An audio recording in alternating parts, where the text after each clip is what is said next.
Perhaps most terrifying of all is shrapnel, shells filled with lead pellets and gunpowder that explode in midair. The writer Maurice Genevoix describes it: "I'm caught in a hail of shrapnel. The lead shot riddles the ground around me, pierces mess kits, and splits men's skulls." All around him, men are being disfigured for life. The French call them gueules cassées, broken faces.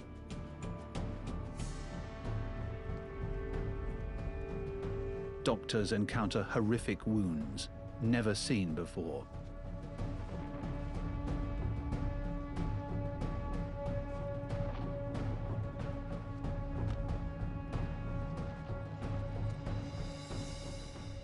They can do nothing for the trauma caused by shelling.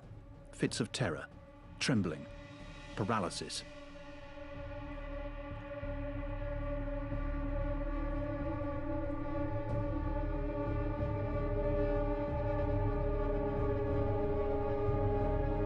Millions of men find themselves caught in the deadly throes of this massive war.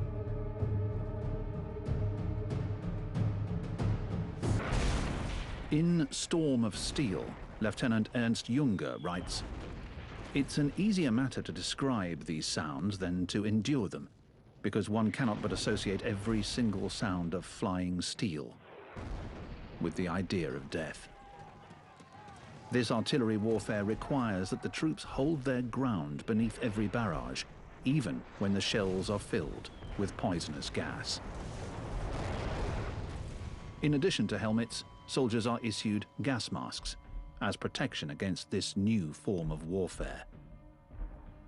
The race is on to discover the most lethal formula, such as chlorine or mustard gas, which appeared at the Battle of Ypres in Belgium and killed thousands of men.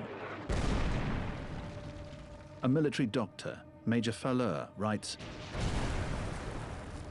"Men turn purple. They cry for air and complain of burning in the chest and stomach. We have seen it all, ghastly wounds and deadly avalanches of steel. But they are nothing compared to the fog that darkened the sun in the sky for hours, which seemed like centuries."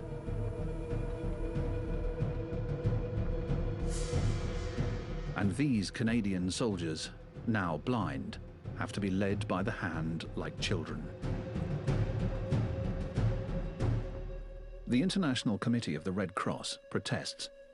Since 1899, the use of asphyxiating gases has been outlawed. Nonetheless, all sides will use poison gas.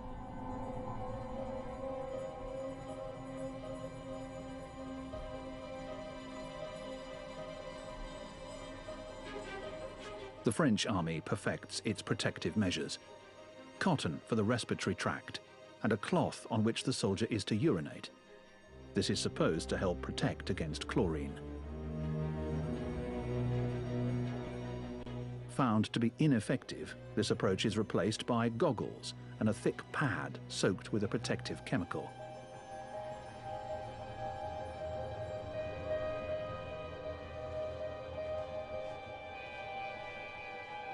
Like the hoods used by the British, which make it almost impossible to breathe. They are soon abandoned.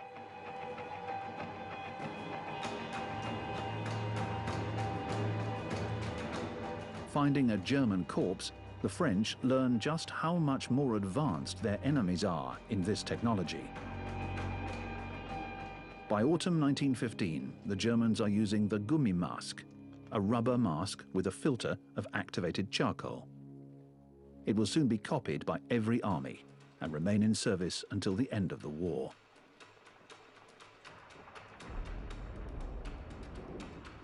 Combatants on all sides now live in constant terror of poisonous gas, obsessed with the smell.